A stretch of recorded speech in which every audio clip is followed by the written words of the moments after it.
प्रिय व्यूअर नमस्कार। आज हम लोग इस वीडियो के माध्यम से यह जानेंगे कि बिहार में किसी तरह की अगर आपको भूमापी करानी है तो उसमें कौन सी सावधानी आपको रखनी चाहिए।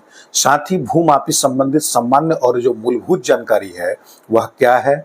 अगर आप सामान्य और मूलभूत जानकारी को रखते हैं तो निश्चित रूप से अपनी भूमापी को आप विवाद मुक्त करा सकते हैं और साथ ही भविष्य में आने वाली भूमि विवाद को आप रोक सकते हैं। तो दोस्तों आइए इस वीडियो के माध्यम से इसकी संपूर्ण बातों को समझते हैं। दोस्तों जैसा कि आप जानते हैं कि किसी भी भूमि की जो पैमाइश है उसका मौलिक वजह है सह खातेदारों के बीच में मेढ़ों को लेकर के असहमति। मेढ़ों को लेकर के असहमति होने के कारण आपको भू पैमाइश करानी पड़ती है। यहाँ कभी कभी रकबा के अंतर होने के कारण भी होता है। रकबा में आपकी जो अभिलेख में जो रकबा उल्लेखित है वह रकबा जब आपको सरजमी पर नहीं मिलता है तो इसको लेकर के आपको असंतुष्टि होती है और अंततः इसका जो निराकरण है वो भूमापी के माध्यम से ही हो पाता है। तो यही दो वजह है जिसके चलते आपको मापी कराना पड़ता है। दोस्तों इस भूमापी के संपादित होने के समय में कुछ आपको मूलभूत जानकारियां होनी चाहिए जिससे अमीन से आप आसानी से इंटरेक्ट हो पाएंगे और साथ ही जब भूमापी संपन्न हो उस समय आप खुद ही इस बात को लेकर के संतुष्ट हो पाएंगे कि भूमापी संबंधित कार्य सही तरीके से संपादित हुए हैं। दोस्तों जैसा कि आप जानते हैं कि भूमापी किसी भी बिंदु से आपकी खेत की जाती है। तो दोस्तों वह बिंदु कौन सी होनी चाहिए। तो दोस्तों हम बता दें कि वह बिंदु मुस्तकिल होता है जिसको अंग्रेजी में हम फिक्स पॉइंट कहते हैं। जैसा कि उच्च न्यायालय के द्वारा दिए गए निर्देश के क्रम में यह बताया गया है कि कभी भी किसी भी खेत की जो पैमाइश है वो नियरेस्ट टू फिक्स पॉइंट से करनी है। यानी हम ये बता रहे हैं कि कोई भी अगर खेत है उस खेत की पैमाइश अगर अमीन को करनी है वहाँ का जो सबसे नियरेस्ट पॉइंट होगा वह उस खेत के मानक बनाने के लिए उपयुक्त होगा। फिक्स पॉइंट होने का तात्पर्य यहाँ से यह है कि वह फिक्स पॉइंट चौमेड़ा हो सकता है, बम्बा हो सकता है, कोई कुआं हो सकता है, कोई स्थापित सड़क हो सकती है। ये सारे बिंदु फिक्स पॉइंट हो सकते हैं। इन सारे फिक्स पॉइंट के माध्यम से वहाँ का पैमाइश संपन्न किया जाता है। लेकिन यह बात बताई गई है कि वह जो फिक्स पॉइंट है वह fix point two nearest fix point से उसका मिलान किया जाएगा। यानी खेत के उत्तर दक्षिण पूरब पश्चिम का जो सीमांकन होना चाहिए वो टू नियरेस्ट फिक्स पॉइंट से होना चाहिए। यानी जो सबसे नजदीक का जो फिक्स पॉइंट है उससे होना चाहिए।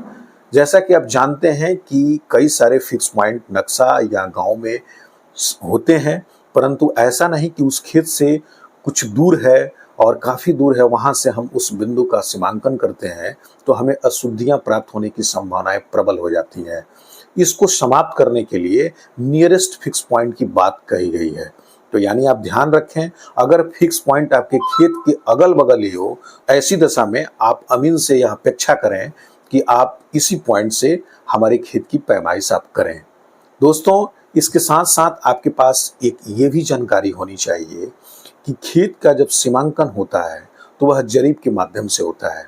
जरीब एक भूमापक यंत्र है जो लोहे का बना होता है और यह लगभग 100 कड़ी इसमें लगे हुए रहते हैं। प्रत्येक कड़ी की जो लंबाई होती है वो 7.92 इंच होती है और टोटल यानी जरीब की जो कुल लंबाई है वह 20 मीटर के लगभग होती है यानी 66 फीट होती है।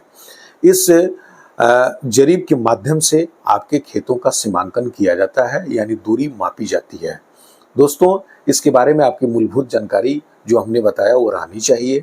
इसके साथ साथ जब जरीब से जब लंबाई और चौड़ाई निकाली जाती है तो माना कि खेत जो है आयताकार है या वर्गाकार है तो ऐसी दशा में आप जैसा कि आप पूर्व से ही जानते हैं कि इसके क्षेत्रफल लंबाई गुणे चौड़ाई से निकाली जाती है।